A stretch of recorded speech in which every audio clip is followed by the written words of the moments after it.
નમો નમઃ. જય શ્રી કૃષ્ણ મિત્રો. આજના દિવસે આપણે જાણીશું કે કયા સ્થાન પર આપણે બોલવું ન જોઈએ, કઈ ક્રિયાઓ વખતે આપણે ન બોલવું જોઈએ. તો શાસ્ત્રો કહે છે કે સ્નાતશ્ચ વરુણસ્તેજો જુહ્વતોદનિ શ્રિયમ હરેત પુંજાનસ્ય યમસ્ત્વાયુષ તસ્માન વ્યાહરેત ત્રિષુ. અર્થાત સ્નાતશ્ચ વરુણસ્તેજો, જો સ્નાન કરતી વખતે વ્યક્તિએ મૌન રહેવું જોઈએ. બીજું, સ્નાતશ્ચ વરુણસ્તેજો જુહ્વતોદનિ શ્રિયમ હરેત, જ્યારે વ્યક્તિ હોમ ઇત્યાદિ ક્રિયા કરતો હોય, હવન કરતો હોય, એ સમયે વ્યક્તિએ મૌન રહેવું જોઈએ. અને ત્રીજું, જે સમયે વ્યક્તિ ભોજન કરતો હોય, ભુંજાનસ્ય યમસ્ત્વાયુષ, એ સમયે મૌન રહેવું જોઈએ. જો સ્નાન કરતી વખતે વ્યક્તિ બોલે તો શું થાય?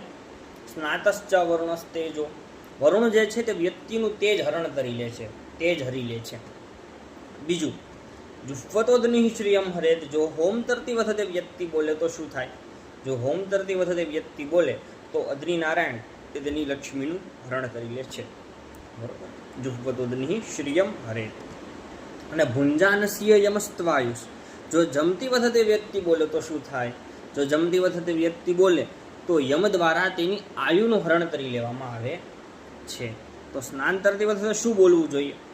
સ્નાન કરતી વખતે પણ તીર્થોના નામોચ્ચારણ કરવા જોઈએ.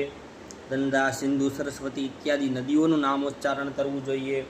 પુનશ્ચ ભગવાન નારાયણનું, નારાયણ એ નામનું સ્મરણ કરતા કરતા સ્નાન કરવું જોઈએ. એ નામોનું ઉચ્ચારણ કરવું જોઈએ, એનાથી પાપ નથી લાગતો. બીજું, હોમ કરતી વખતે સ્વાહાતાર બોલવો જોઈએ. જો સ્વાહાતાર ન બોલો તો પાપ લાગે, એટલે સ્વાહાતાર બોલવો જોઈએ. અને જમતી વખતે શું બોલવું જોઈએ? તો જમતી વખતે ભગવાનના નામોચ્ચારણ કરવું જોઈએ. ભગવાનનું ભજન કરતાં કરતાં આપણે ભોજન કરવું જોઈએ. આ સ્થાન પર આ રીતે બોલવું જોઈએ.